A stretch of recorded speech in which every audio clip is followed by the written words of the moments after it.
اللهم صل على سيدنا ومولانا محمد وعلى آله وصحبه وبارك وسلم. أعوذ بالله من الشيطان الرجيم. بسم الله الرحمن الرحيم. يا أيها النبي إنا أرسلناك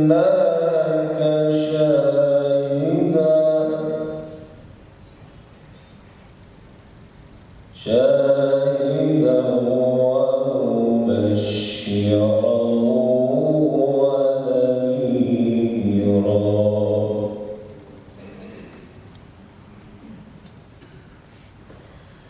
يا أيها النبي إنا أرسلناك شاهدا ومبشرا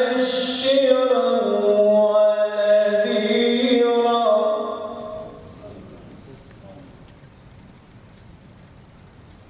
وداعيا إلى الله بإذنه وسراجا منيرا.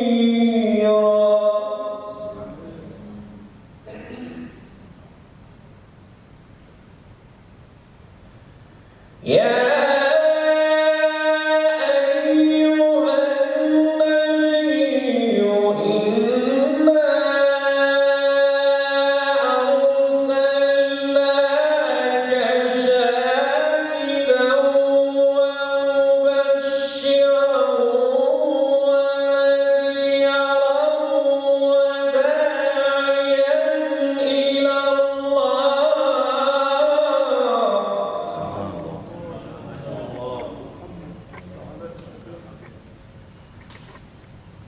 وداعيا إلى الله بإذنه وسراجا منيرا.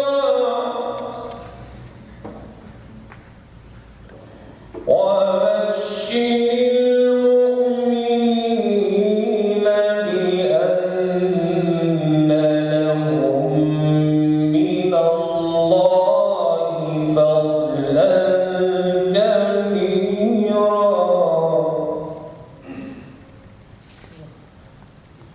وبشر المؤمنين بأن لهم من الله فضلا كبيرا.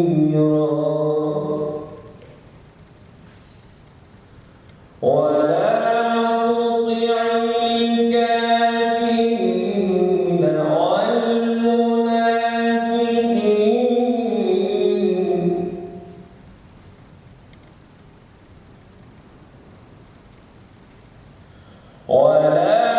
تطع الكافرين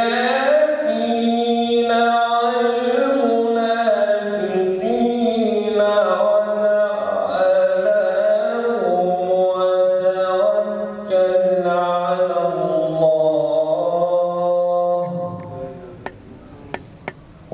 وتوكل على الله وكفى بالله وكيلا. صدق الله العظيم. الفاتحة.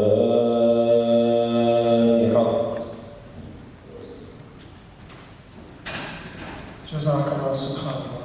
Thank you very much. Can I request the members of the advisory committee to please come on the stage? Can I request Sheikh Nama Ramzan Qadri Azhari to please come on the stage? Maulana Nazirul Hasan Thanvi Sahib to please come on the stage.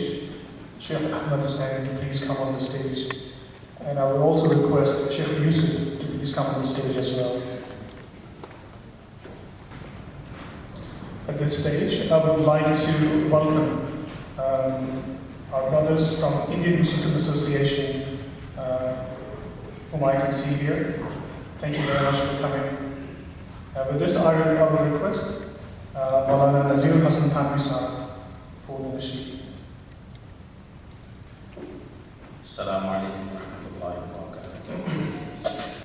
Allahumma salli ala sayyidina wa maulana Muhammadin. Allahumma salli ala sayyidina wa maulana Muhammadin. وعلى آله وصحبه وبارك وسلم. اللهم صل على سيدنا مولانا محمد. الصبح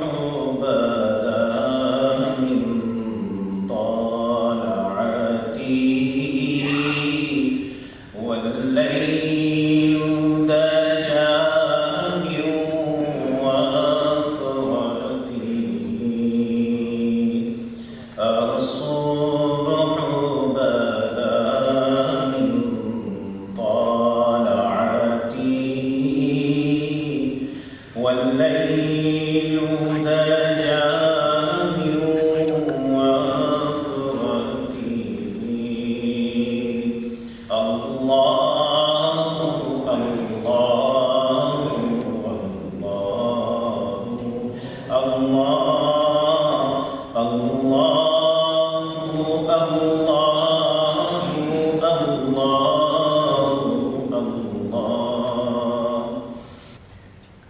Now just Jazakallah khair for this honor, and I really feel lucky for myself that have this kind of meeting and this kind of gathering. We're really honored, especially being a humble ummati of Prophet Muhammad sallallahu alaihi wasallam. But as another naat I have recited when our mashallah Shaykh and our Hadrat Allama Dr. Sayyid Tahir al-Qadri Sahab, when he Damal Barakatuh, when he visited Australia, so I presented one naat and all the brothers they liked it, and they asked me again to present that one, so I present few of those ash'ar inshallah. عشق کی ابتدا ہو تم صلی علی محمد. عشق کی انتہا ہو تم صلی علی محمد. صلی علی نبینا صلی علی محمد. صلی علی نبینا صلی علی محمد. ہو تم ہی نور اولی، تم ہی ظہور اولی. ہو تم ہی نور اولی، تم ہی ظہور اولی. خاتم الانبیاء بھی تم صلی علی محمد.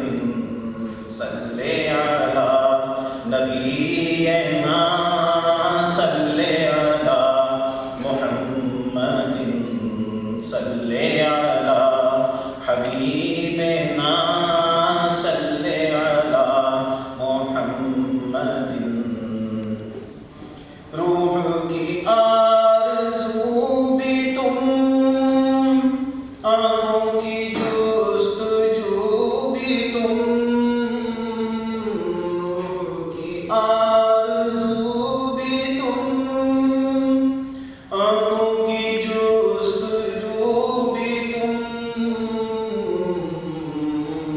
قلب کا مدعا بھی تم صلی علی محمد صلی علی نبینا صلی علی محمد صلی علی طبیبنا صلی علی محمد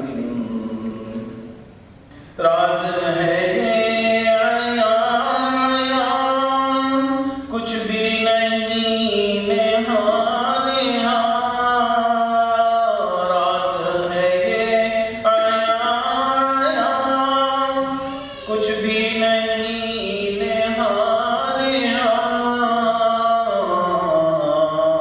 درد بھی تم دوا بھی تم صلی علی محمد درد بھی تم دوا بھی تم صلی علی محمد صلی علی نبینا صلی علی محمد صلی علی شفیعنا صلی علی محمد اللهم صل على سيدنا جزاك الله خير. Assalamu alaikum wa rahmatullahi wa barakatuh. I would like to invite Allama Sheikh Ahmed Hussain Sahab to come and give us a brief talk on this occasion. Just by way of introduction, Sheikh Ahmed Hussain is the Vice President of Minhaj al-Quran Australia.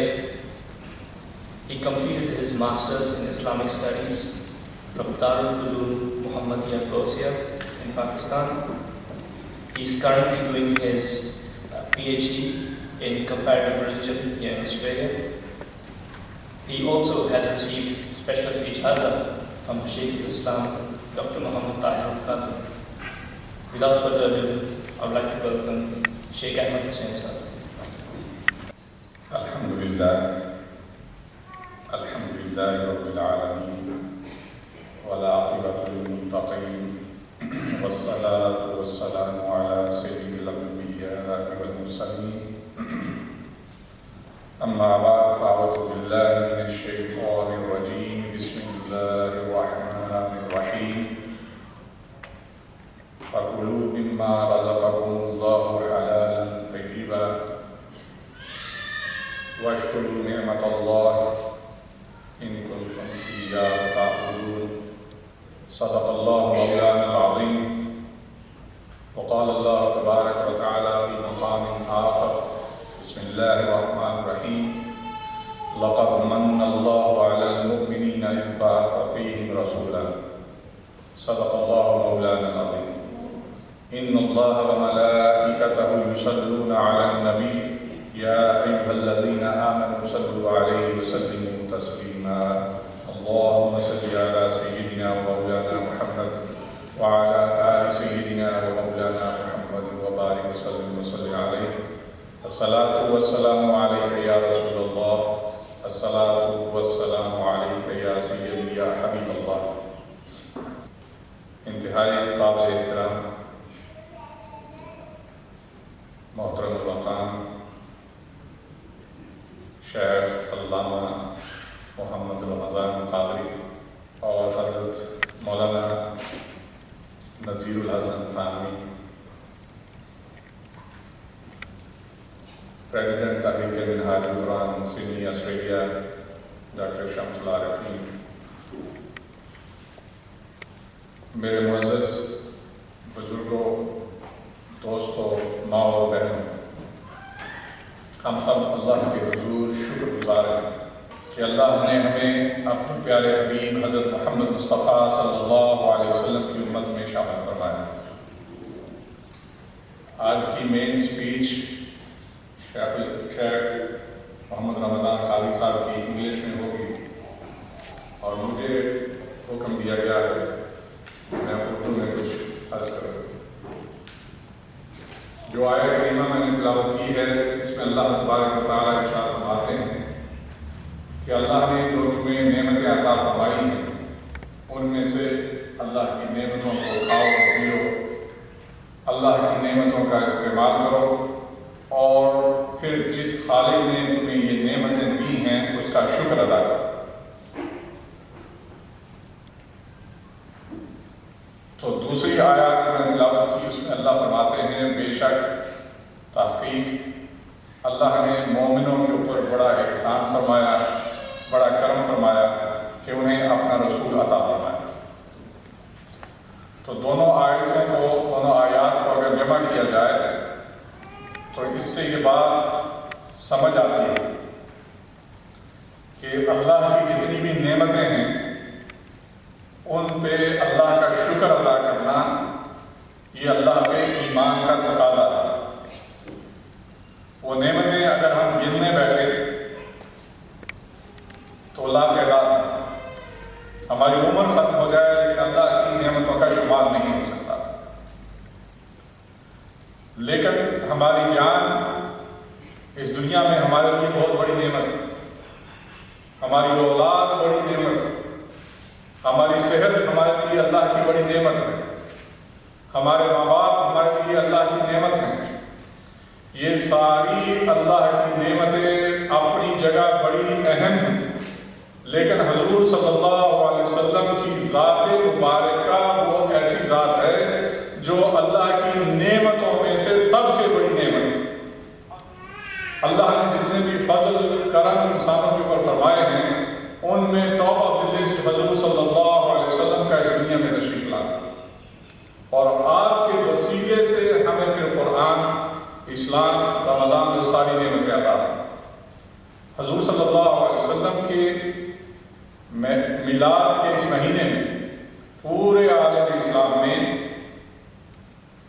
محافل میلاد کا اہتمام ہوتا ہے، اور تحریک منہاج القرآن کو اللہ نے یہ شرف بخشا ہے کہ پورے عالم اسلام میں سب سے بڑی اینول محفل میلاد پاکستان میں منعقد ہوتی ہے تحریک منہاج القرآن کے ذریعے۔ اور تحریک منہاج القرآن کی جتنی بھی تنظیمات پوری دنیا میں ہر جگہ حضور صلی اللہ علیہ وسلم کی آمد کی خوشی کے موقع پر تقریبات کا انعقاد ہوتا ہے۔ آج 3 بڑی محافل میلاد مختلف جگہ پہ آرگنائز ہیں۔ ڈیٹس کا کلیش ہوا لیکن انتظامی وجوہات کی بنا پہ ہمیں اسی ڈیٹ کو آگے بڑھنا تھا۔ تو اللہ کا شکر ہے کہ اللہ ہمیں ہر سال کی طرح اس سال کی یہ توفیق عطا فرما رہے ہیں کہ ہم حضور صلی اللہ علیہ وسلم کی محفل میلاد میں حاضر ہیں۔ جو لوگ آئے ہیں وہ بھی بڑے خوش قسمت ہیں، جنہوں نے یہ انتظام کیا ہے وہ بھی بڑے خوش قسمت ہیں۔ جس شخص نے علم حدیث کو انٹروڈیوس کروایا سب کانٹیننٹ میں، ان کا نام ہے شیخ عبدالحق محدث دہلوی رحمۃ اللہ تعالی۔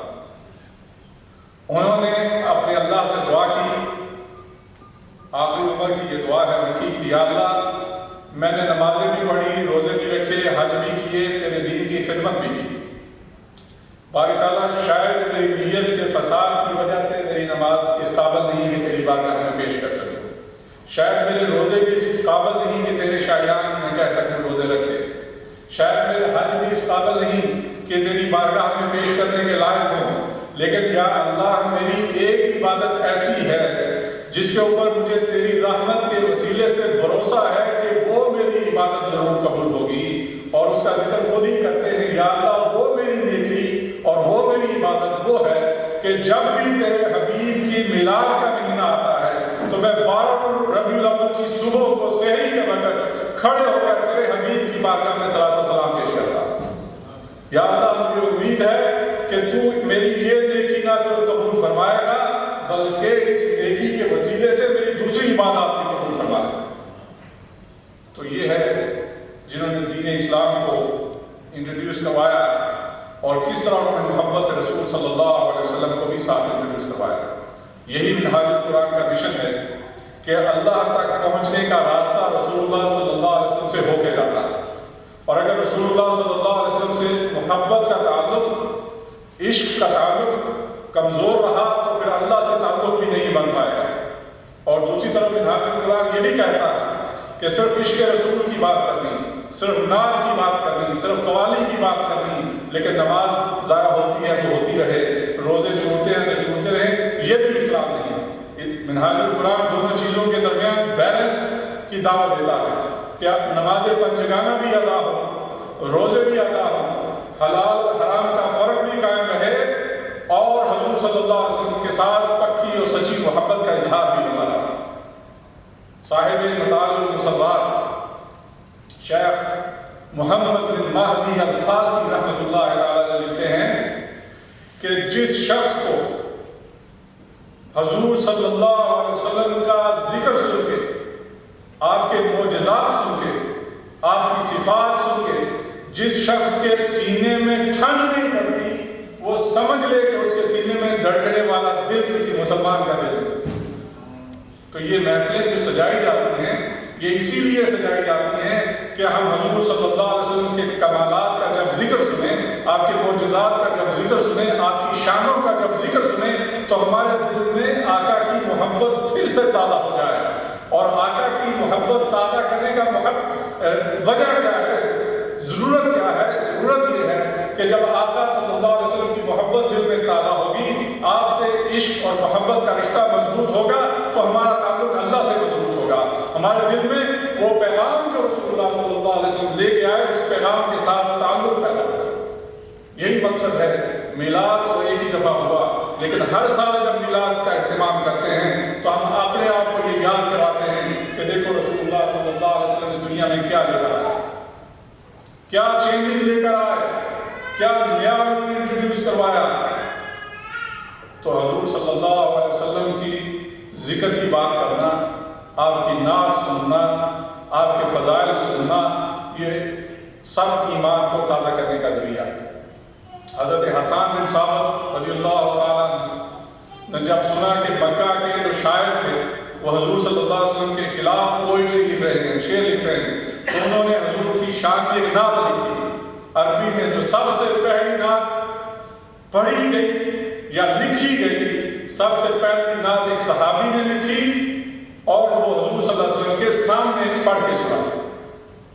وہ مشہور نعت حضرت حسان بن ثابت کی، وَأَحْسَنُ مِنْكَ لَمْ تَرَقَتُ عَيْنِي وَأَجْمَلُ مِنْكَ لَمْ تَلِدِ النِّسَاءُ خُلِقْتَ مُبَرَّأً مِنْ كُلِّ عَيْبٍ وَشَيْءٍ كَأَنَّكَ قَدْ خُلِقْتَ كَمَا تَشَاءُ۔ یا رسول اللہ صلی اللہ علیہ وسلم، یہ لوگ تو آپ کی خلاف پروپیگنڈا کرتے ہیں، ان کو آپ کے مقام کا پتہ نہیں ہے۔ یہ مشرکین مکہ آپ کے اوپر کیچڑ اچھالتے ہیں، ان کو آپ کے مقام کا پتہ نہیں ہے۔ میں جب سے ایمان لایا ہوں، اب میری نظر سے کوئی پوچھے تو میں یہ کہتا ہوں کہ آپ سے زیادہ حسین میری آنکھ نے آج تک دیکھا ہی نہیں ہے، اور آپ سے زیادہ حسن و جمال والا بچہ کسی ماں نے آج تک جنا ہی نہیں ہے۔ اور آپ کو جس طرح اللہ نے پیدا کیا ہے کہ کوئی نہ ظاہری عیب ہے نہ کوئی باطنی عیب ہے، آپ کے حسن و جمال کے ساتھ جس طرح اللہ نے آپ کو پیدا کیا ہے، یا رسول اللہ، لگتا ہے کأنک قد خلقت کما تشاء، مجھے لگتا ہے کہ اللہ نے آپ کو آپ کی مرضی سے پیدا فرمایا، آپ کی مرضی کے مطابق حسن عطا فرمایا، آپ کی خواہش کے مطابق حسن عطا فرمایا۔ اب حضور صلی اللہ علیہ وسلم نے جب یہ نعت سنی، کوئی اعتراض نہیں کیا شاعری پہ، بلکہ آپ صلی اللہ علیہ وسلم ممبر سے نیچے اترے اور کہا، حسان ذرا ممبر کے اوپر بیٹھ کے دوبارہ یہ نعت سنا۔ اب سوچنے کا پوائنٹ یہ ہے، حضور صلی اللہ علیہ وسلم کو کسی انسان سے اپنی نعت سننے کی کیا ضرورت ہے؟ وَرَفَعْنَا لَكَ ذِكْرَكَ، اللہ کا وعدہ، اللہ سارا قرآن حضور کی نعت میں ہے۔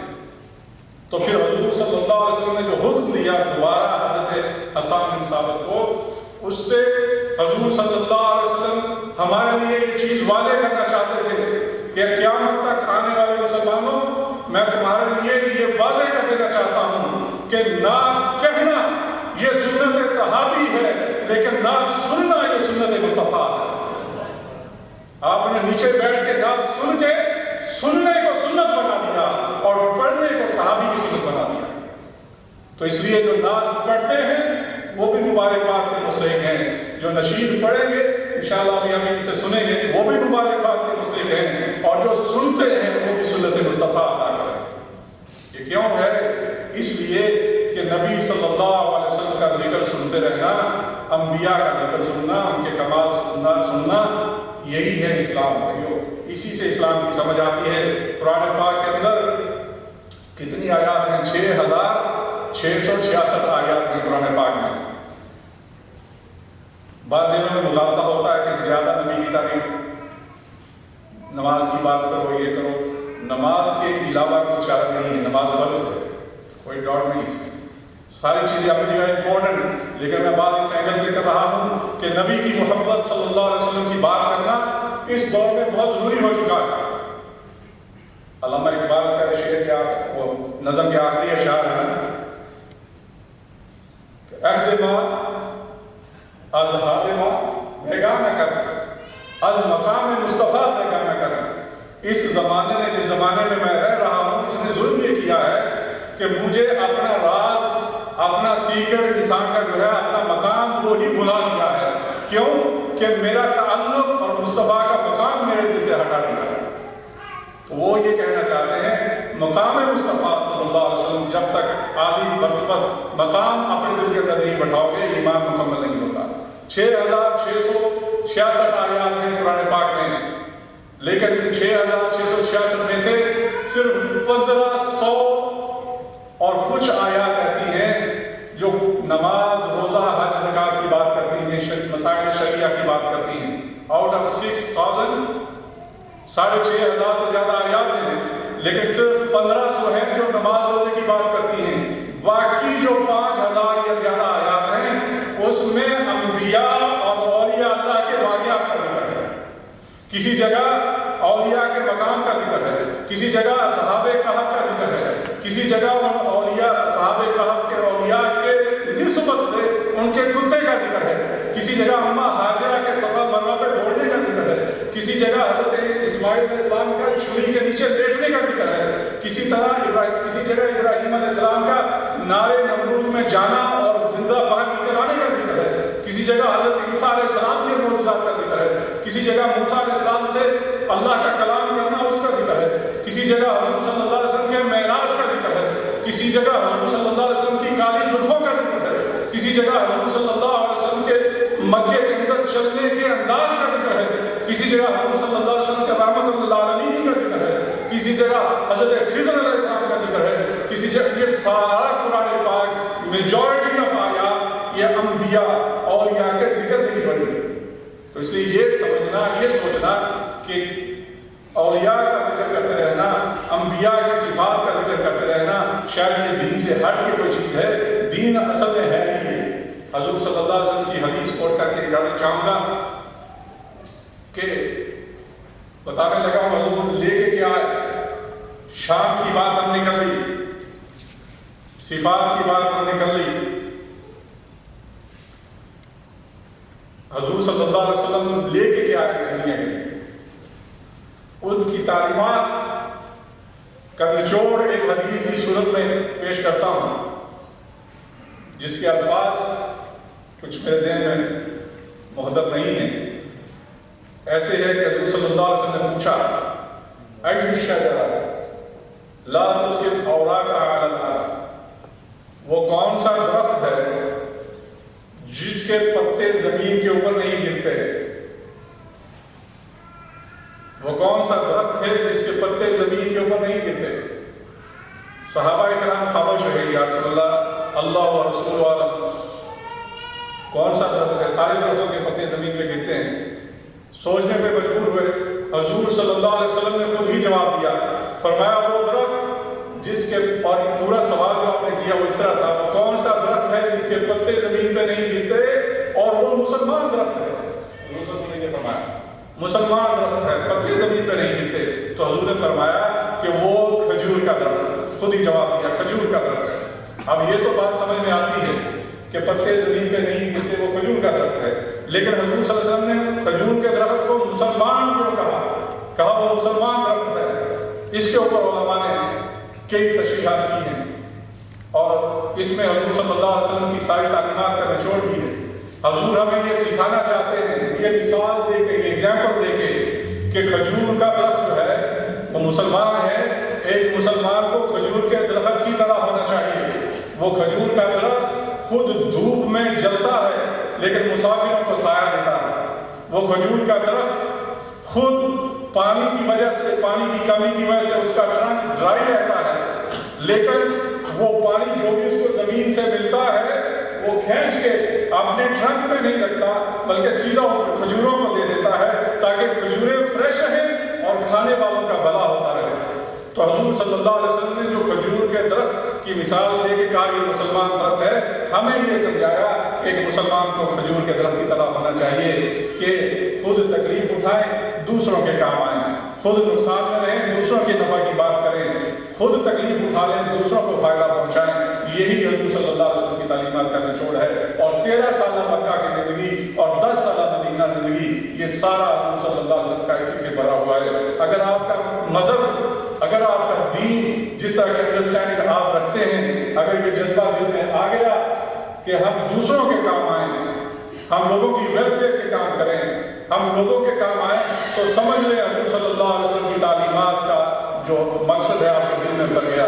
یہی مقصد ہے تحریک منہاج القرآن کا آل اوور دی ورلڈ، اور خاص طور پہ پاکستان میں جو ویلفیئر کے کام اس تحریک سے اللہ نے دیے ہیں، یتیموں کے لیے آغوش سب سے بڑا، اتنی کوئی گورنمنٹ نہیں اتنا کام کر سکی، آغوش سب سے بڑا یتیم خانہ آرفنیج کہ تحریک منہاج القرآن نے لاہور میں قائم کیا، اور غریبوں کے لیے اور بھی تنظیمات کام کر رہی ہیں۔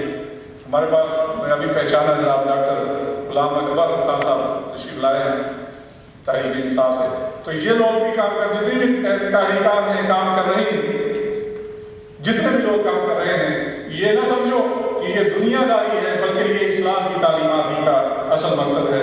حضور صلی اللہ علیہ وسلم سے اللہ تعالیٰ ہمیں سچی اور پکی محبت نصیب فرمائے، اور آپ کی جو مقام ہے وہ ہمارے دلوں میں اللہ مزید اس کا مضبوط فرمائے، اور حضور کی محبت اور عشق کا جو تقاضا ہے اللہ تعالیٰ ہمیں وہ تقاضے بھی پورے کرنے کی توفیق عطا فرمائے، اور ہم اس دیار غیر میں ایسے طریقے سے رہیں کہ غیر مسلم ہمارے بیہیویئر کو دیکھ کے اسلام کی طرف آئیں، اور ہم آپس میں محبت، بھائی چارہ، کسی کو کافر مشرک کہنے کی بجائے سب کو گلے لگائیں، آپس میں محبت اور پیار کو فروغ دیں۔ دعا ہے اللہ تعالیٰ ہم سب کی حاضری قبول فرمائے۔ وما علینا۔ Again, I would like to welcome Dr. Akbar Khan Sahab. Sheikh Ahmed Hussain has mentioned him from another reference, but I know him from another reference. He certainly needs no introduction. He has done a lot for the Pakistani community here in Sydney. He certainly has one of the great forums, which is Hamara Pakistan here in Sydney. And he's also the member of the advisory committee for Australia-Pakistan Medical Association. So thanks once again, sir, for coming. I would like to once again welcome the presidents and the representatives of all Islamic societies and associations. Especially, I can see the representatives of United Muslim Association. I can see Sohail Shamsi, who is busy talking here, from Hills District Muslim Association. Thank you very much for coming. And now, we come to the most exciting part. I would like to introduce to you now Ahbab al-Mustafa, who certainly need no introduction. Ahbab al-Mustafa is a humble group of 5 women from the Middle East, which was formed in 1995. Ahbab al-Mustafa are a new wave of inspiration in the world of nasheed. The mellifluous sounds of Ahmed and Abu Bakr, Talal al-Balhi, Ahmed al-Jafri and Salim al-Hadif are heard around the world by listeners of all ages and appeal to an era of all cultures.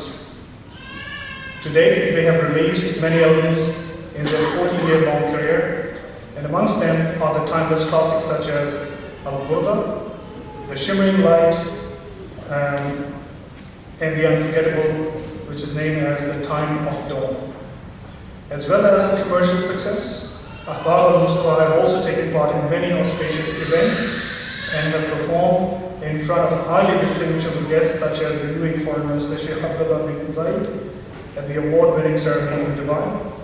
Other memorable performances include the World Festival of Songs, recently held in Kuwait, and their only ever prestigious visit to the UK during the annual ceremony held in London's Wembley Hall, UK.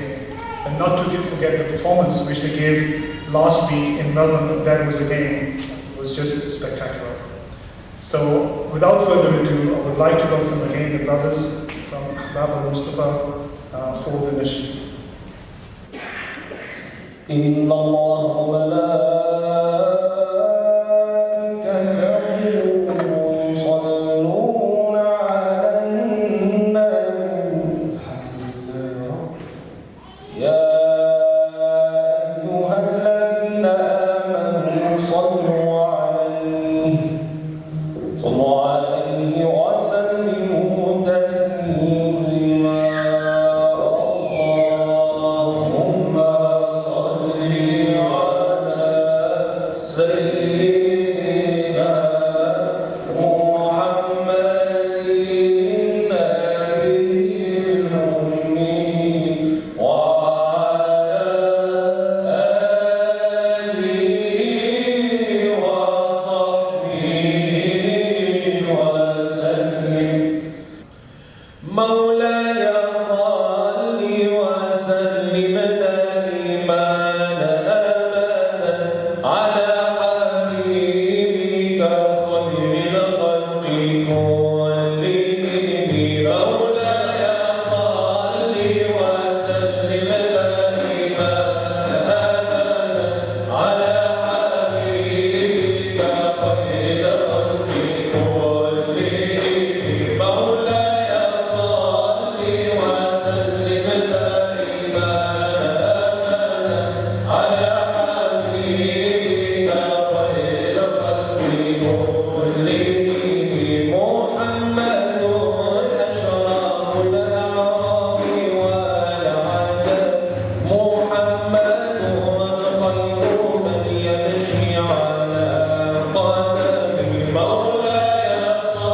Baba Mustafa, and the leader of the group, Sheikh Yusuf, through the hands of Allama Ramzan Qadri Al-Asari.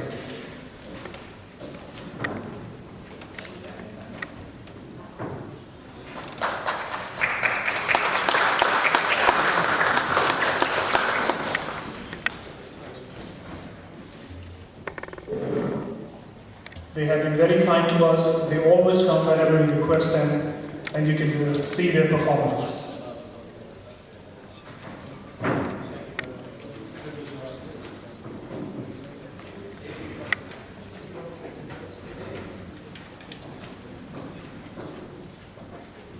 بسم الله الرحمن الرحيم والصلاة والسلام على أشرف المرسلين سيدنا ونبينا محمد الصادق الوعد الأمين. It is our pleasure and our honor here today that Allah subhanahu wa ta'ala bestowed His mercy upon us, that we can here today chant and imdah al-Nabi sallallahu alayhi wa sallam, our beloved Prophet. It is our honor that we send poetry and salat and durood to the Prophet sallallahu alayhi wa sallam. As you know, we are so honored that the brothers in Minhaj al-Quran, Sheikh, and all the respected guests for accepting us in their hearts and inviting us here tonight to perform. And we are so honored. May Allah subhanahu wa ta'ala reward you and reward everybody behind this project. Barakallahu feekum. Assalamu alaikum.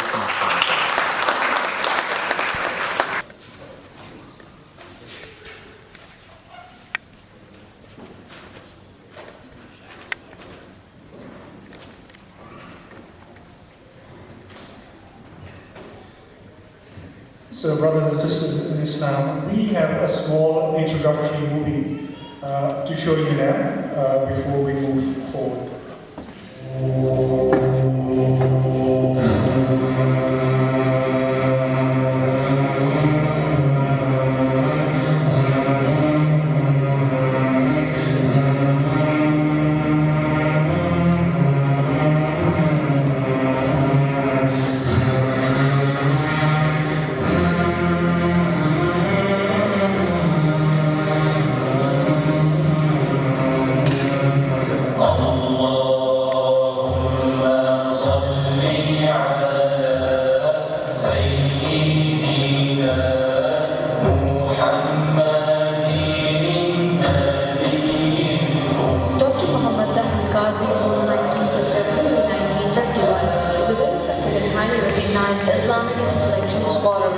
He's a living model of profound classical knowledge, intellectual enlightenment, practical wisdom, pure spirituality, love, harmony, and humanism.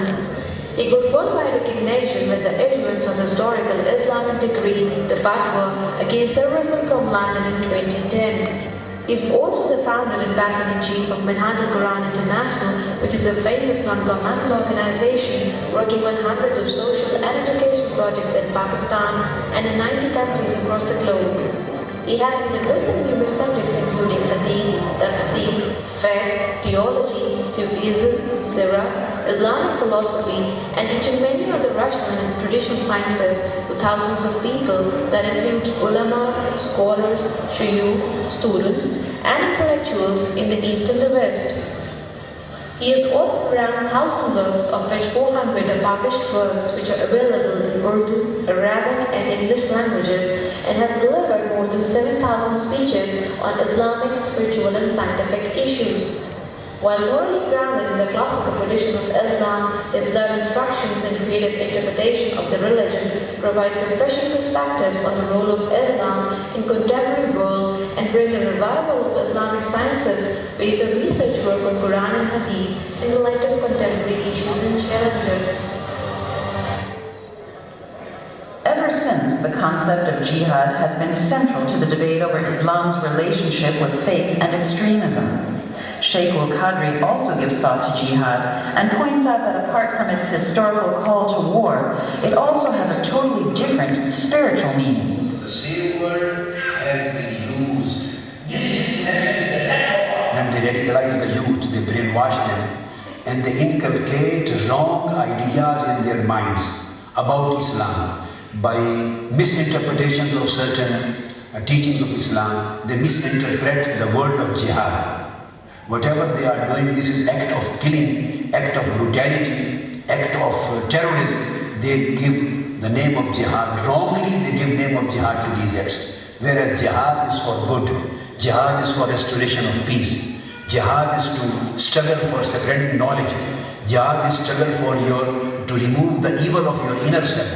Jihad is to struggle for act of charity. Jihad is to bring the peace. Jihad is to fight against militancy, against terrorism, and against killing of mankind. Jihad is something totally different.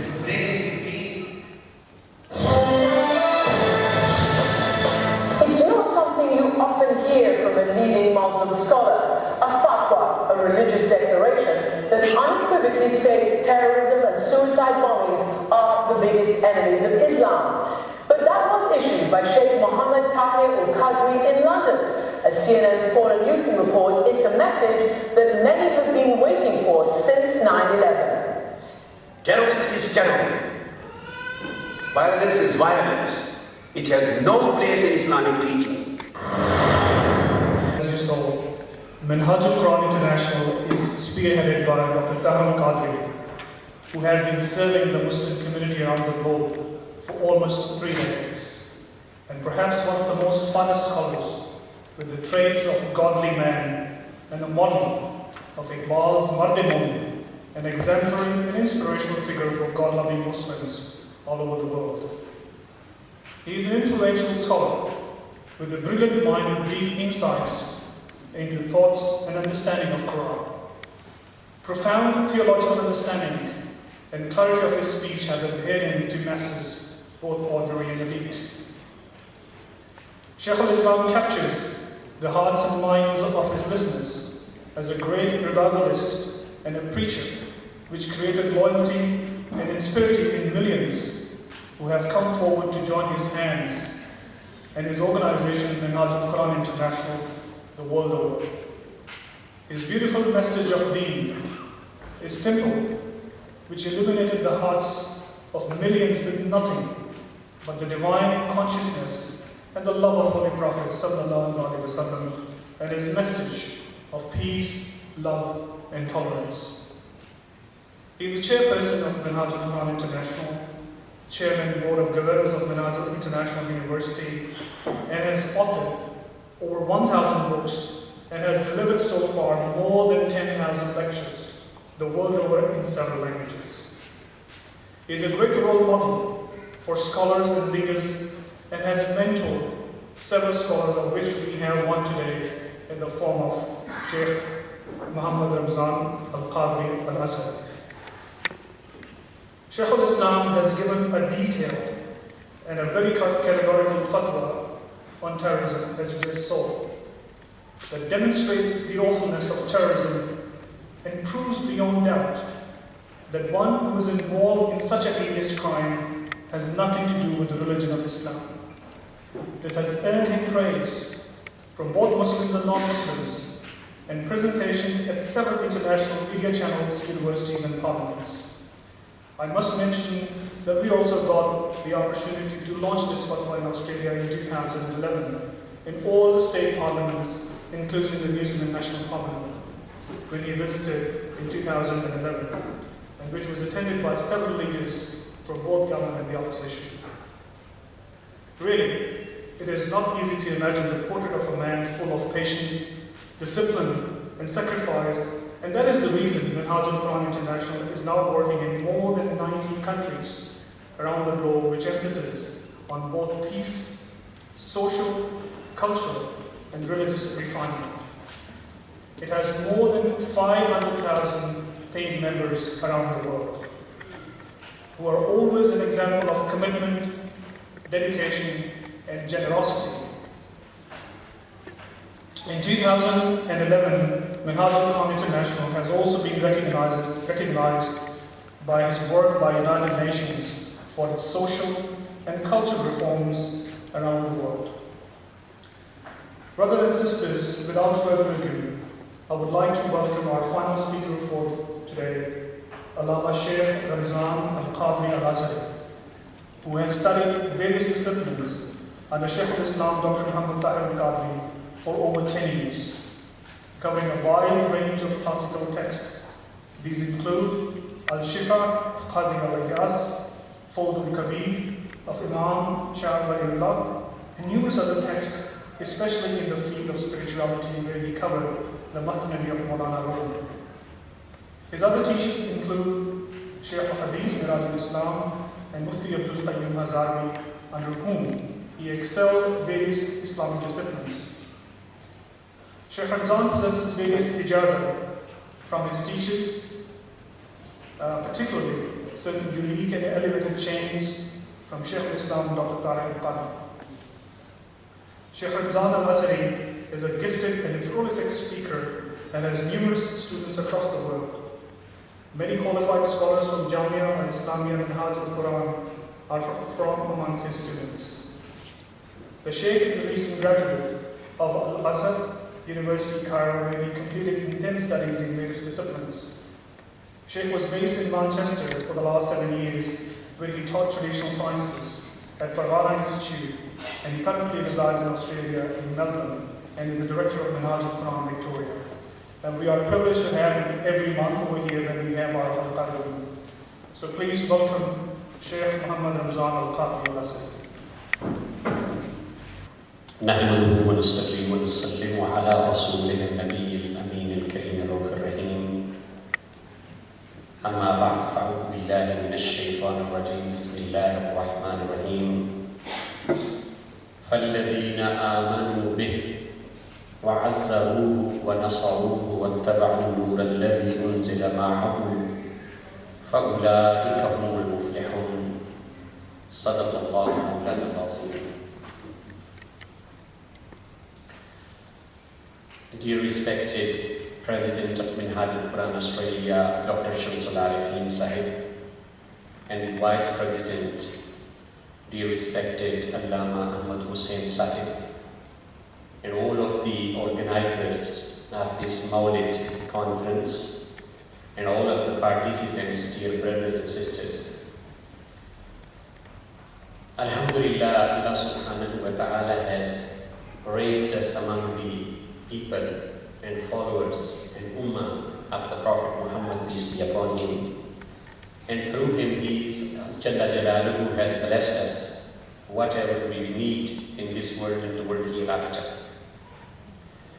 With this prayer, with this dua, with this supplication, that Allah subhanahu wa ta'ala accept the participation, organization of this Mawlid and bless us through it in this world and the world hereafter. And the most favorable blessing will be that if that Mawlid is accepted in the service of our beloved Prophet sallallahu alaihi wasallam, and he is happy with us, and he sallallahu alaihi wasallam is pleased with us. That is the ultimate purpose of our life, and that is why we are here. Now, the subject, the topic which I am going to talk about is the verse of the Holy Quran from Surah Al-A'raf. And the part of that verse, towards the end of the verse, number 157. And we will learn few lessons from this verse. And I need your help for understanding, so that we can say, and we will be able to say that we learned something good and we added something to our knowledge in relation with our beloved Prophet sallallahu alaihi wasallam in Mawlid celebrated by Minhaj al-Quran Australia in 2013. This is the purpose. And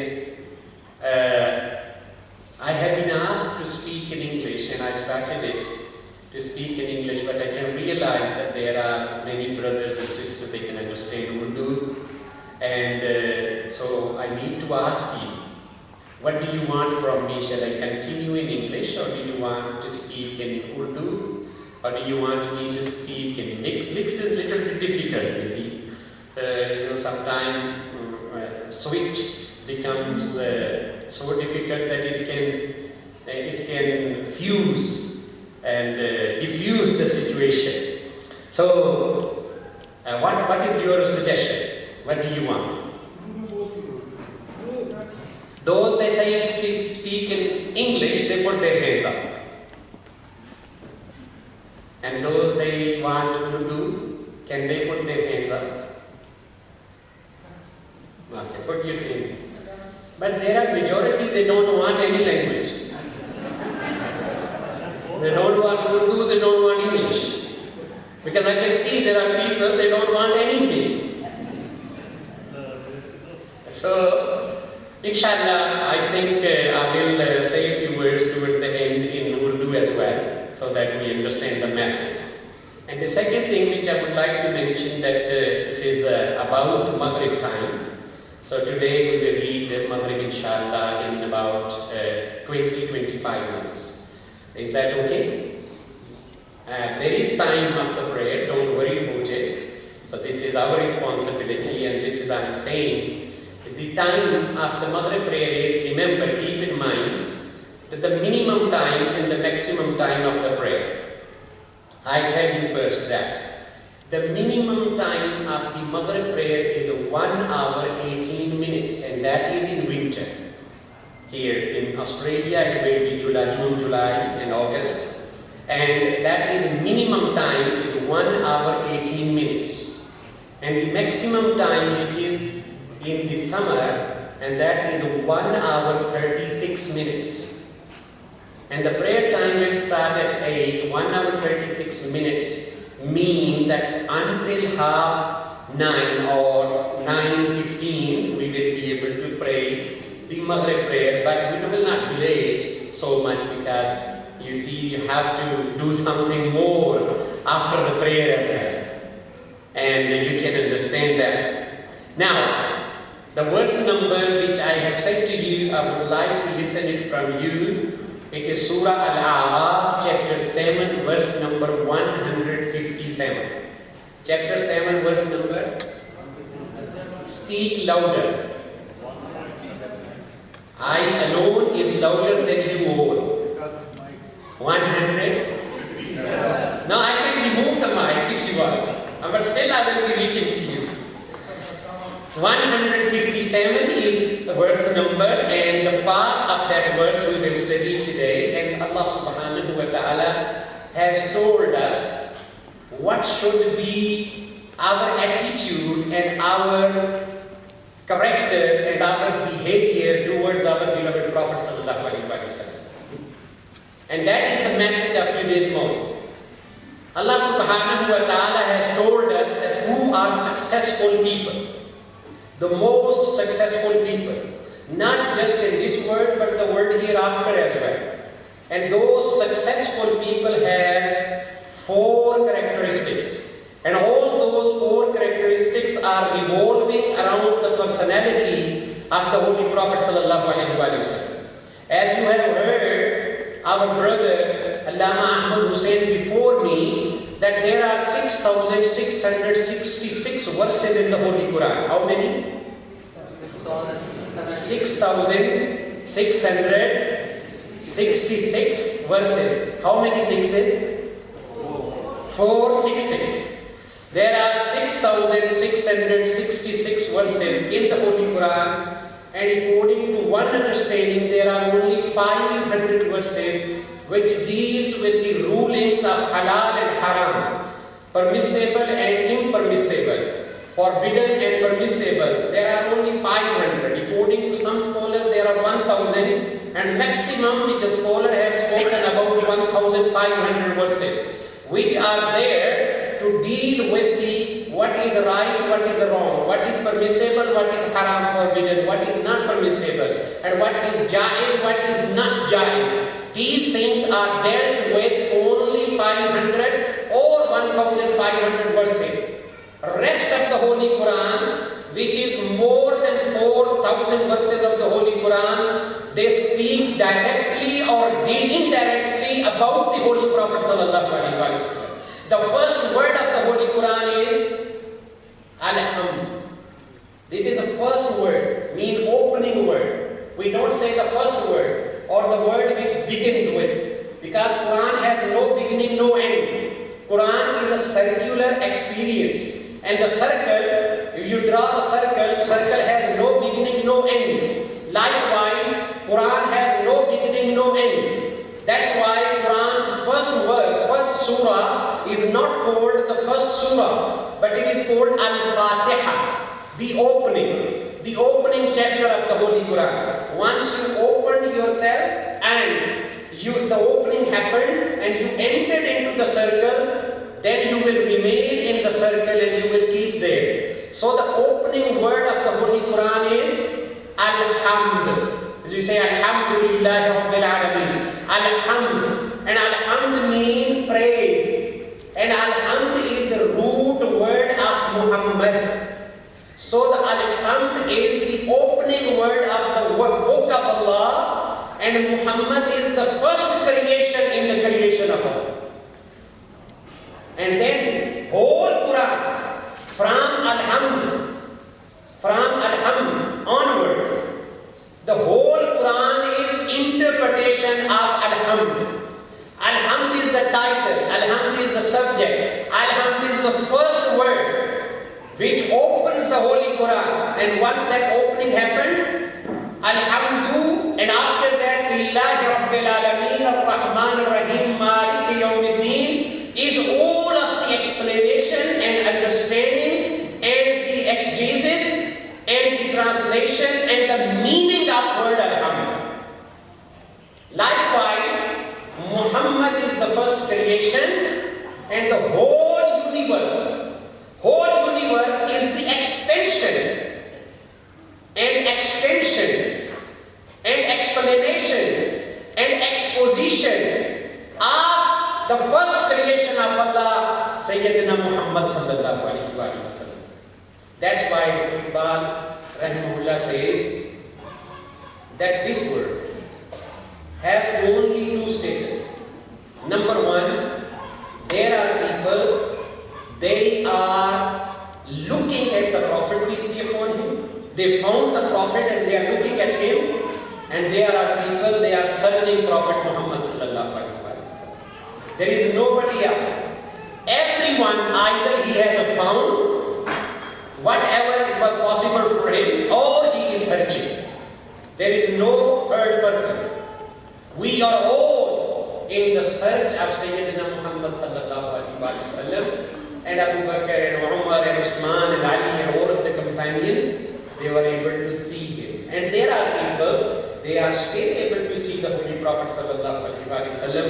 So that is our subject which we are going to talk about in the light of the verse which I have told you from Surah Al-A'raf, verse number 157. Allah subhanahu wa ta'ala says there are 4 characteristics, and all those 4 characteristics are revolving around the Holy Prophet sallallahu alaihi wasallam.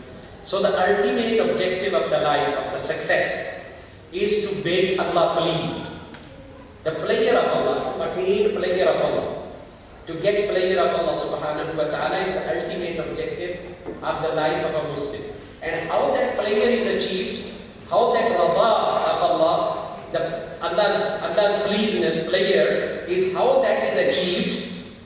That is achieved through the pleasure of the Holy Prophet sallallahu alaihi wasallam. And how can we please the Prophet Muhammad sallallahu alaihi wasallam? Now the question arises, how can we please him? We can please him sallallahu alaihi wasallam by 4 means. Number 1, alladheena amanu bih.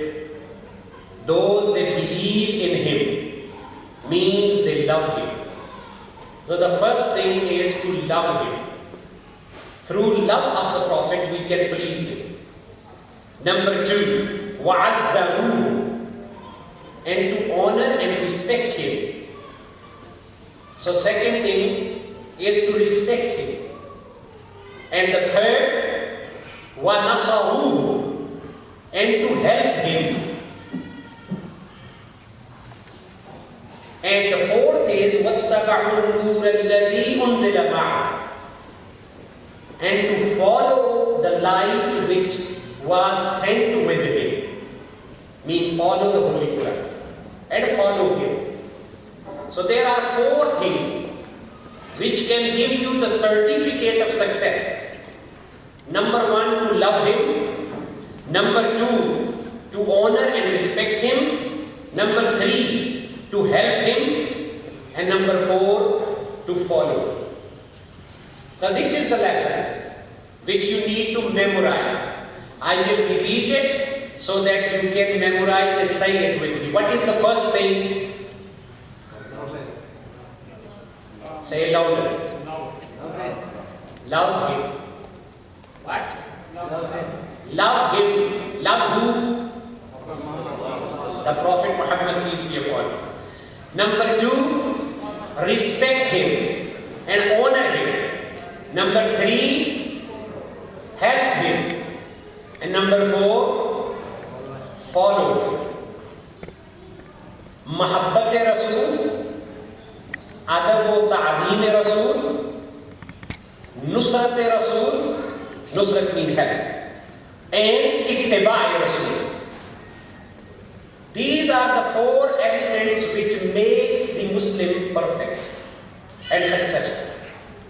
Now, what is love? And how can we love Rasulullah sallallahu alaihi wasallam?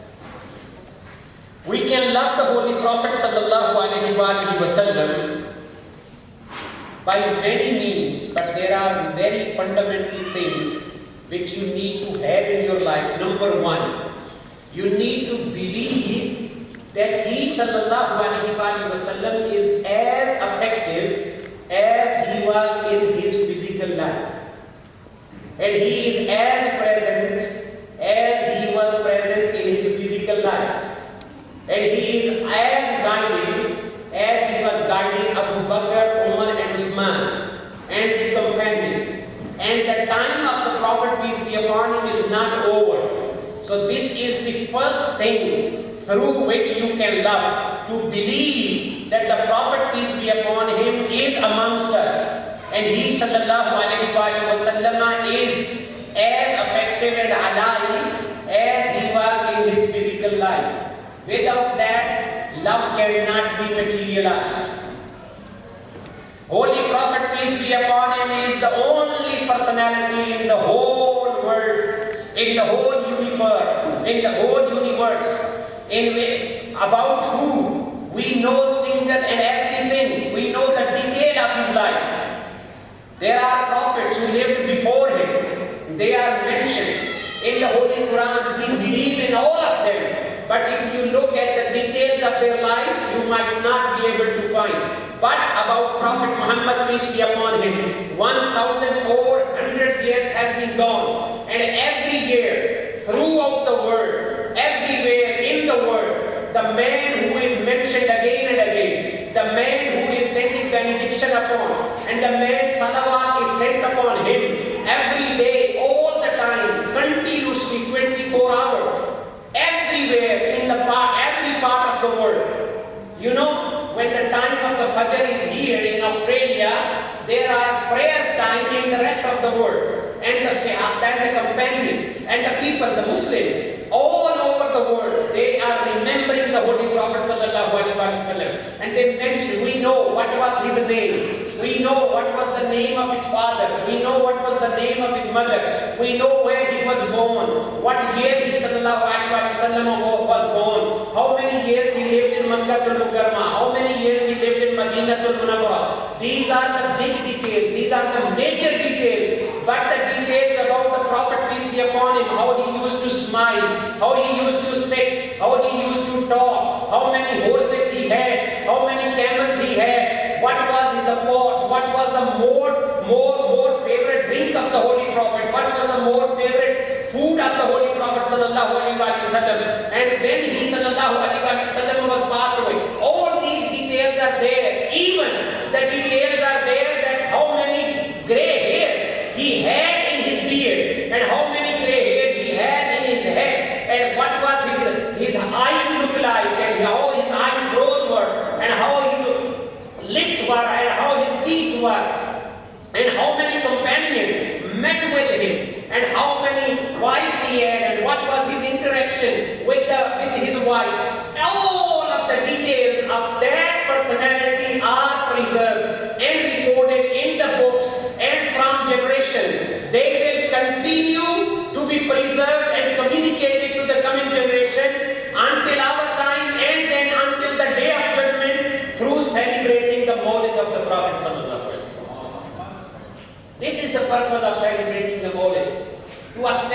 love and established affection and established the attachment with the Holy Prophet. There is Sahih Hadith in Bukhari. Rasulullah sallallahu alayhi wa sallam said, there is nobody who cannot prove that from anybody else, whether your father or mother or whoever he is or she is. But the Holy Prophet sallallahu alayhi wa sallam said, if somebody dies amongst you and he leaves wealth and property and money behind him, that will go to his relatives, that will go to his inheritors. But if he leaves debt on him and he leaves small children, nobody to take care of them, he should come to me, ana mawlahu, I am his guardian, I am his helper, I will take care of him. How? Through the society, through the Muslim. And when you help somebody, as knowing that this is the follower of Sayyidina Muhammad Rasulullah, this help is being provided by the Prophet sallallahu alaihi wasallam. There is Sahih Hadith in Bukhari that Rasulullah sallallahu alaihi wasallam never said no to Siraj Siddiq Zaid, never said no to anybody, never ever said no to anybody. Throughout of his life, even today, he never said no to anybody. And you talk about these human beings. I tell you one story. One of our teachers, he's alive. He's alive. He's in Pakistan. And he wrote book. The name of the book is Madinatul Rasul. And he himself witnessed this. And another my teacher who taught us Arabic language, he also experienced this. These two stories I will tell you. That how Rasulullah loves even today. The teacher who is in Pakistan and he wrote the book Madinatul Rasul, he says, and this I will tell you in Urdu, you will enjoy more. وہ کہتے ہیں کہ میں مدینہ المنورہ میں گیا, وہ ایک آدمی کا ایک حاجی صاحب کا واقعہ بیان کرتے ہیں, اور وہ حاجی صاحب انڈیا کے شہر امرتسر سے آئے اور ان کا نام تھا اسماعیل. کیا نام تھا؟ اسماعیل. وہ مدینہ المنورہ میں رہے حج کے بعد, اور وہاں رہتے ہوئے ایک بلی, مدینہ المنورہ کی ایک بلی ان کے ساتھ مانوس ہو گئی, اسے دودھ پلاتے, اسے گوشت کھلاتے, تو بلی روز آنے جانے لگ گئی. انہوں نے سوچا کہ یہ بلی میرے ساتھ بہت مانوس ہو گئی اور یہ بلی روز میرے پاس آتی ہے اور میرے پاس بیٹھتی ہے, تو کیوں نہ میں پنجرا بنا کے اس بلی کو اپنے ساتھ انڈیا لے کر چلوں. انہوں نے پنجرا بنا لیا. اگلے دن روانگی کی ہوئی, تو رات کو جب سوئے تو خواب میں تاجدار کائنات تشریف, آقا صلی اللہ علیہ وسلم تشریف لائے, اور آقا نے فرمایا کہ حاجی صاحب آپ واپس جا رہے ہیں. عرض کی جی یا رسول اللہ میں جا رہا ہوں, ارادہ ہے. آقا نے فرمایا کہ آپ ہماری بلی بھی لے کے جا رہے ہیں. عرض کی یا رسول اللہ میرا ارادہ تو ہے, مگر حضور کچھ فرمانا چاہتے ہیں اور جو حکم فرمائیں گے میں اس کی اتباع اطاعت کروں گا. تو آقا صلی اللہ علیہ وآلہ وسلم نے ارشاد فرمایا آپ کو وہ بلی لے جانے کی اجازت نہیں. انہوں نے عرض کی حضور بلی کے معاملے میں آپ میرے اوپر اتنی شفقت فرما رہے ہیں, مجھے اپنی زیارت کروائی اور مجھے منع کرنے کے لیے آپ تشریف لائے خواب میں. آقا نے فرمایا وہ 3 دن سے میرے روضے پر بیٹھ کے رو رہی ہے اور مجھے درخواست کر رہی ہے کہ حضور مدینہ چھوٹ رہا ہے, مجھے بچا دیجیے. میں اپنے مدینے کی بلی کی بھی اتنی کیئر کرتا ہوں کہ 3 دن سے مجھے اس نے درخواست کی ہے, تو زندہ ہے واللہ, تو زندہ ہے واللہ, میرے چشم عالم سے چھپ جانا. اگر یہ یقین اور یہ عقیدہ رکھے تو آقا صلی اللہ علیہ وسلم کی محبت پروان چڑھے. پھر ہمارے ایک اور استاد ہیں, وہ مدینہ المنورہ میں, وہ کہتے ہیں میں مدینہ المنورہ میں رہتے ہوئے ایک دن مدینہ پاک میں آقا کے روضہ پاک پر حاضر ہوا اور قرآن مجید کی تلاوت کر رہا.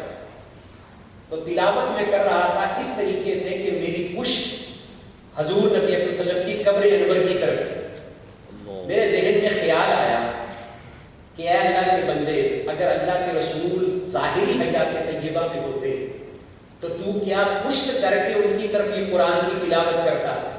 تو میں نے اپنا رخ آقا کی قبر انور کی طرف کر لیا.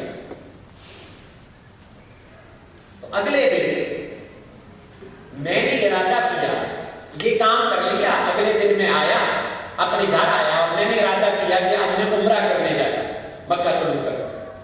میں نے اپنی گاڑی نکالی, میں تھوڑا سا 2 میل باہر گیا تھا, میں مدینہ المنورہ سے میری گاڑی خراب ہو گئی. تو میں اب سوچنے لگ گیا کیا کروں, جاؤں نہ جاؤں. میں ابھی سوچ ہی رہا تھا گاڑی سائڈ پہ کر کے, تو ایک آدمی آیا, اس نے مجھے آ کے کہا کہ آپ مدینہ مکہ المکرمہ عمرہ کرنے جانا چاہتے ہیں؟ انہوں نے کہا ہاں میں عمرہ کرنے جانا چاہتا ہوں. مگر آپ کو کس نے بتایا کہ میں عمرے کی نیت سے نکلا؟ انہوں نے کہا جنہوں نے آپ کو, وہ کہتے ہیں کہ مجھے رات کو آقا کی زیارت ہوئی, آقا کی زیارت ہوئی, اس عمل کی وجہ سے کہ تھوڑا سا ادب کیا, عمل کی وجہ سے زیارت ہوئی کہ جاؤ کا عمرہ کر کے آؤ. تو میں عمرہ کرنے کی نیت سے نکلا, راستے میں گاڑی خراب ہو گئی. تو وہ آدمی آیا اور مجھے آ کے کہنے لگا کہ آئیے بیٹھ کر, میں بھی عمرہ کرنے جا رہا ہوں, آپ بھی عمرہ کرنے جا رہے ہیں. تو انہوں نے کہا آپ کو کس نے بتایا؟ اس نے کہا جنہوں نے رات آپ کو عمرہ کرنے کا حکم دیا, مجھے فرمایا تھا کہ آپ کو عمرہ کروانے لے کے جائیں, آپ کو عمرے کے لیے لے کے جائیں. یہ آقا, میں آج کی مثالیں آپ کو بتا رہا ہوں, آج کی مثالیں بتا رہا ہوں. اور یہ حضور نبی اکرم صلی اللہ علیہ وسلم کی سیرت طیبہ, آقا کی ذات اقدس سے محبت اور تعلق پیدا ہو جائے تو پھر ان کی سمجھ آتی ہے. ورنہ انسان پر پردہ پڑا رہتا ہے, وہ اسی بحث میں پڑا رہتا ہے کہ زندہ ہے یا مردہ ہے.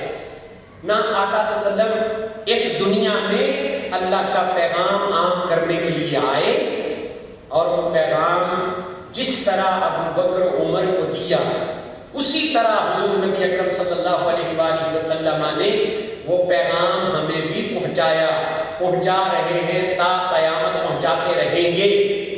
یہ وجہ ہے کہ آج امام محمد رضا خان کہتے ہیں کہ لوگ اس بحث میں پڑے ہیں کہ حضور نبی اکرم صلی اللہ علیہ وآلہ وسلم زندہ ہیں یا نہیں زندہ, مگر ہم تو اس بات کے ماننے والے ہیں کہ فیض پہنچا رضا احمد پاک سے, ورنہ تم کیا جانتے خدا کیا. اللہ کہیں نہ سمجھ آتی, اللہ کہیں نہ پتہ چلتا کیا. اور پھر پاکستان کے بہت بڑے معروف بزرگ گزرے ہیں, حضرت خواجہ غلام فرید رحمۃ اللہ تعالی علیہ. وہ سرائکی میں حضور کی بارگاہ میں یوں عرض کرتے, یوں کہ ہک والی لنگا ساڑی تجا, یا رسول اللہ کبھی میرے گھر بھی آنا. ہک والی لنگا ساڑی تجا دے, دارنا کرے سو سکا لہا دے. حضور میں آپ کی خدمت کروں گا, آپ جب میرے پاس آئیں میں آپ کی خدمت کروں گا. اور کیسی خدمت کروں گا؟ کہتے ہیں پھول پان مصری الیچیاں مگیسوں, اترے گلاباں کی ململ تھویسوں, کنگھی کریسوں مہندی لویسوں, سہرے پویسوں گولو بہیسوں دولا بنا. حضور اگر آپ میرے پاس آئیں میں پھول پان مصری یہ سارا کچھ منگواؤں گا, اور میں خود کنگھی کروں گا, پھر میں آپ کو مہندی لگاؤں گا, پھر میں آپ کو سہرے ڈالوں گا اور اپنے پاس دولا بنا کے بٹھاؤں گا. یہ محبت ہے, محبت بندے کی محبت. محبت ہو جائے تو کوئی چارہ تو. وہ کسی کا شعر ہے, یہ ہندو شاعر ہے, ہندو, ان کا نام ابھی میرے ذہن میں نہیں آ رہا. وہ اصل میں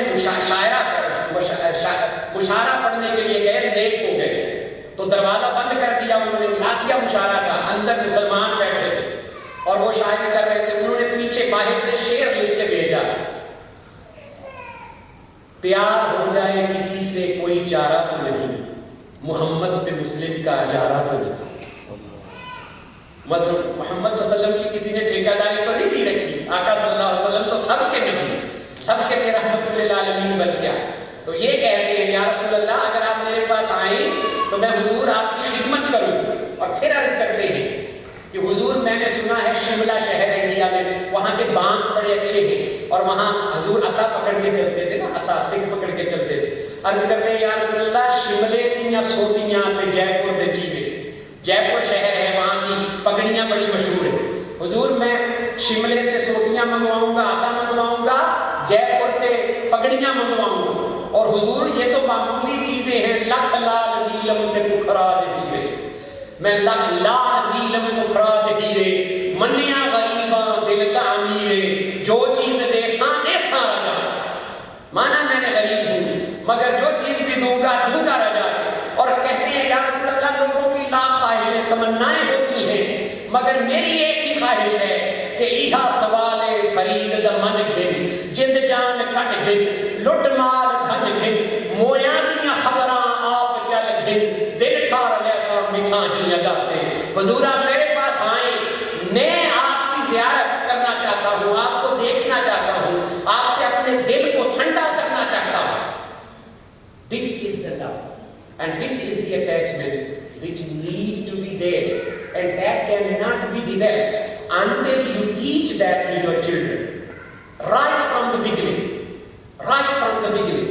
And the second thing what we need to do after this love, how can we develop the love of Rasulullah sallallahu alaihi wasallam, to believe that he sallallahu alaihi wasallam is as effective in a life as he was in his physical life. Second, to believe that he is the most beautiful person in the whole universe, inwardly and outwardly. He is the most beautiful, inwardly and outwardly. I have been reminded that there are 5 minutes that I am watching. That's China. I am concluding. There are most beautiful, inwardly and outwardly, as Allah subhanahu wa ta'ala has told us. And there is nobody about whom Allah has said that you are the perfect. Only about Prophet sallallahu alaihi wasallam. وَإِنَّكَ لَعَلَى خُلُقٍ عَظِيمٍ. You have been created and you have been given the best conduct, the best morality. خُلُقٍ عَظِيمٍ, the great. And that needs to be believed. Inwardly and outwardly, he is the most beautiful. That will develop the love of the Prophet. And then, how to develop the love? To believe that he is closest to you than yourself. As they say in Hadith al-Bukhari, Rasulullah sallallahu alaihi wasallam was holding the hand of Sayyidina Umar radiyallahu ta'ala. And Sayyidina Umar looking at Rasulullah and said, Ya Rasulullah, I love you more than my property, more than my parents, more than my children, more than my wife, more than everybody in the world, but I don't love you more than myself. And Rasulullah sallallahu alaihi wasallam said, La yu'minu ahadukum hatta akuna ahabba ilayhi min nafsihi. Nobody will be able to complete his iman until he loves me more than himself. And as he said these words, Sayyidina Umar looked at Rasulullah and he said, Ya Rasulullah, now I love you more than myself. And Rasulullah sallallahu alaihi wasallam said, Al-an ya Umar, now you have completed your iman. So there shall be ways, by celebrating Mawlid, by reading Naat, talking about the Holy Prophet, to develop the love of the Prophet sallallahu alaihi wasallam. And the second thing, to respect him. And how to respect him? For young children, boys and girls, don't shout and scream at your parents. When they tell you something, do it. And do it politely and nicely, in good way, in good manners. This is the respect which our Prophet, peace be upon him, taught. And Rasulullah sallallahu alaihi wasallam, nobody was able to speak in front of him loudly. And the Sahaba, they loved him and they respected him. And loving your parents is respect for the Prophet. Loving your teacher and respecting your teacher is respect for the Prophet. Respecting your elder is respect for the Prophet. And respecting your brothers and sisters is respect for the Prophet sallallahu alaihi wasallam. And this is what Rasulullah sallallahu alaihi wasallam wanted to see. And this is what is the respect of the Prophet sallallahu alaihi wasallam, which need to be there. Sayyidina Abdullah bin Mas'ud radiyallahu ta'ala says, I knew every single thing about the Holy Quran. Each verse of the Holy Quran, I know where it was revealed, about who it was revealed, with what subject it was revealed. And he was asked, how did you know that? He said, through respecting the Prophet sallallahu alaihi wasallam this way. Whenever he used to walk, I used to walk behind him. When he took his shoes off, I used to take his shoes and put them on my chest. And I used to put the pillow of the Prophet, peace be upon him, right. Whenever he said, and this respect made me the greatest scholar of the Holy Quran. Subhanallah. And this And then the third thing is to help him. And to help him does not mean that he needs your money, he needs your help personally. No. Rasulullah ﷺ said, I love three things. Number one, I love the prayer. Prayer is the most favorite to me. Number two, I want that the pious lady is my wife. And number three, I love fragrance. Fragrance. And Sayyidina Abu Bakr Siddiq heard this and he said, Ya Rasulullah, I also love three things. Abu Bakr, what are those? Number one, he said, An-nadru ila wajhi Rasulillah. To keep looking at the holy face of the Prophet. Number two, infaqul mali ala Rasulillah. To spend all of my wealth on the Holy Prophet sallallahu alaihi wasallam. And he did not spend any single penny or any single pence on the Holy Prophet sallallahu alaihi wasallam personally, but on his deen. Whatever the Prophet's deen need, when you support and help that, or the ummah of the Prophet, that is helping the Prophet sallallahu alaihi wasallam. And the last thing, to follow him and to obey him. Remember, the last point, there are four things. Number one, love. Number two, respect. These are love and respect is to person of the Prophet, a person. And third is help and following.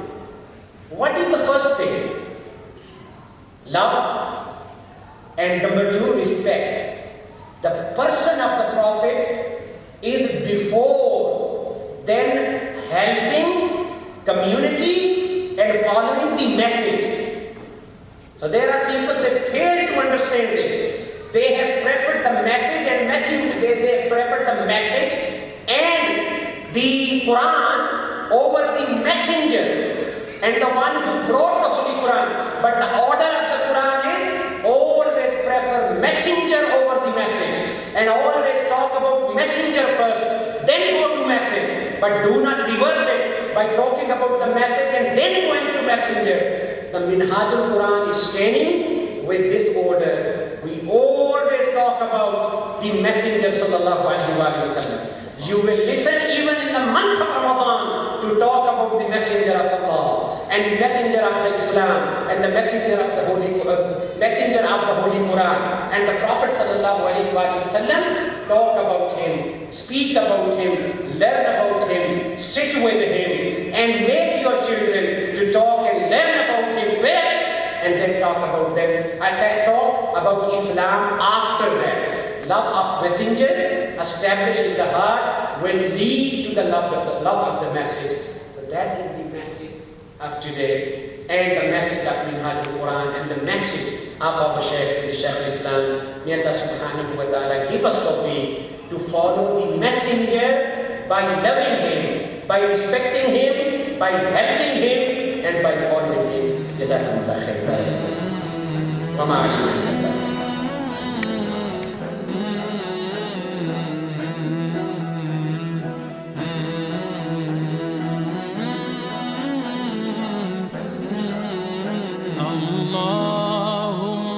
صلی علی سیدنا و مولانا محمد اللهم صلی علی سیدنا و مولانا محمد وعلی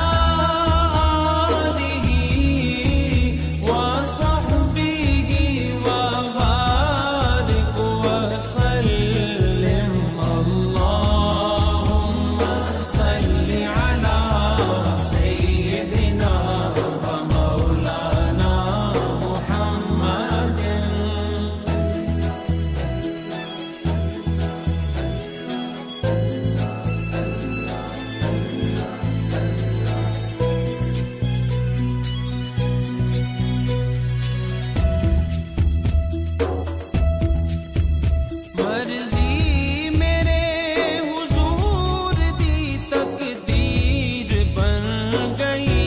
السلام علیکم، کیسے گزارے ہیں آپ؟ خیریت سے؟